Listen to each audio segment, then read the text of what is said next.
Hello, I'm Zan, and it's Monday here on Diary of a Gender Fluid. Today I wanted to talk about representation in media, but like one very specific piece of representation. It's a British show, but it was cancelled after its second season, but it is very good. And the queer representation in it is very interesting and done in an interesting manner, so that's what I'm going to talk about today. So you may know that in media, one of the easiest ways to get someone to understand another point of view of other people who are in their society is to take it outside of their society, make up a new society, and show the issue there. Because people don't want to look at the issues a lot of the time that are in our own society because it reflects on ourselves, and if people are maybe homophobic or transphobic, they don't want to see themselves that way because that doesn't sound like a very good thing to be. So they're generally probably going to avoid things that point out their own problems.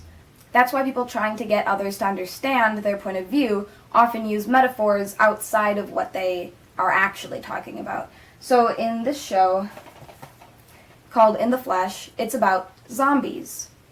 It addresses racism, homophobia, and transphobia in interesting ways because it gets people to watch it because they don't think that it's about their own problems and their own society, but when they think harder about it, it's very clearly about our society. So in the Flesh, there's a zombie outbreak, and there's a volunteer force fighting against the zombies, and the zombies are eating people. But then the zombies get treatment in these treatment centers, and once they get medication, they're totally fine and back to normal.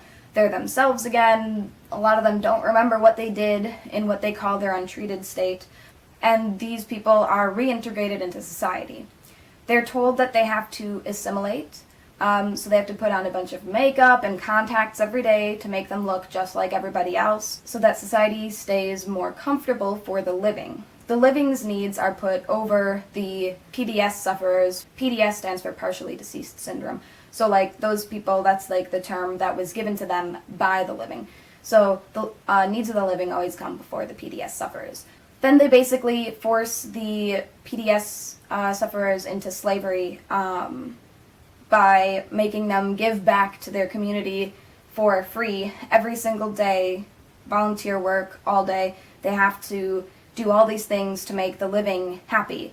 They're basically enslaved, and the main character is queer and PDS, and there's another character in season 1 who is also queer and PDS, but struggles with internalized homophobia as well as internalized zombie phobia. But basically it's showing that there is racism and homophobia, and like at the same time that this guy is dealing with. His dad is this big, tough army guy who killed a bunch of zombies in the Rising. And when his son comes home, he pretends the whole time that, oh yeah, my son, he's home. He was never a zombie or anything. He's just a dude. And he pushes these horribly toxic ideas into the kid's head and tells him like how horrible these PDS sufferers are and how they're disgusting and abominations and how he needs to destroy them. And he forces his kid to hate himself so much and hate his own kind so much that he's being convinced to kill his own people. Not that he actually does go through with it, but that's what his father is trying to do.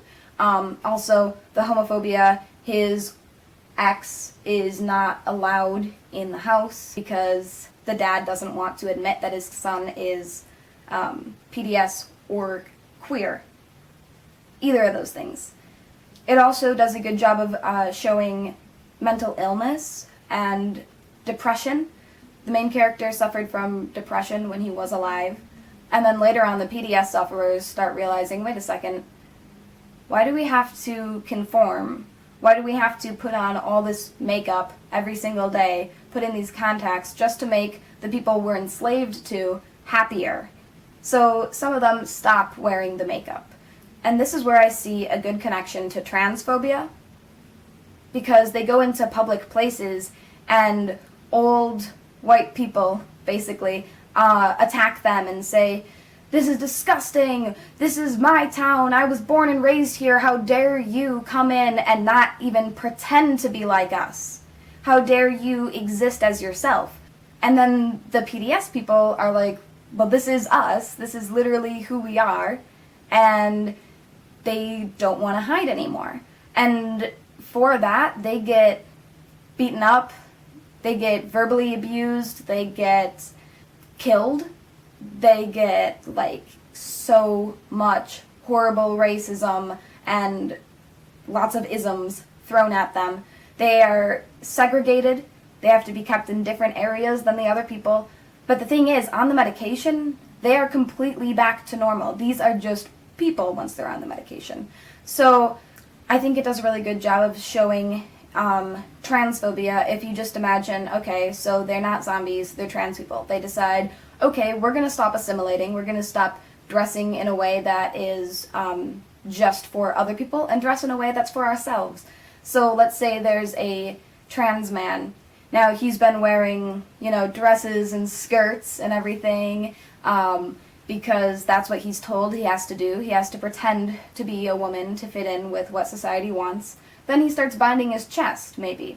Wears what he wants to wear, and he gets the same reaction as the PDS people are getting. He goes into public, and people yell at him, people beat him up. A lot of trans people are murdered. And anyway, there's one other thing I wanted to touch on, a parallel between Queerness and this show, is the main character's parents. They pretend to be supportive. They pretend to be supportive of him being queer. They pretend to be supportive of him being PDS. They're not really supportive of either of those things. And they just remind me so much of unaccepting parents who just pretend. There's so many people who have that experience in their everyday life where their parents say, like this kid, he comes home and his parents put food on his plate every single day, 3 meals a day. He can't eat food. PDS people can't eat anything, but they tell him to pretend. So he sits there with his fork and knife and just kind of makes vague motions with the fork and knife over his full plate of food while everybody else eats. They make him do this every single day for pretty much the entire series. They force him in the home to wear all of his makeup and contacts, even though the contacts hurt his eyes to the extent that he has to take them out and stop wearing them on doctor's orders because he was sleeping with them in, because his parents are so, racist or whatever you want to compare it to, transphobic, homophobic. They're against him. But they keep saying, oh, we support you. Yeah, we love you. And when he's accused of things wrongfully, they take the accuser's side. Well, you shouldn't have done that. Well, I didn't do it. But they don't believe him. They smile, they pretend like everything is fine, and then they're a big, happy family, just like so many families do, and then they still treat him like crap, but with a smile. Which is almost worse. There's also another character who is kicked out of his house by his father, told that he's disgusting and doesn't deserve anything, and throws him out of the house pretty much immediately when he comes home. That person is also queer and PDS, but it really does show how a lot of queer people, when they come out, are just thrown out just like he was. Thrown right out of the house, out of the family, you're done, you have nothing now. And that's why queer homelessness is such a huge problem, especially among trans people. A lot of my friends have been disowned for being queer or trans or both. So, if you want to see what a fake supportive family is like, in the flesh, Kieran Walker, the main character, his family. Okay, so I think that's all the comparisons I wanted to make between queer and trans issues and the show In the Flesh.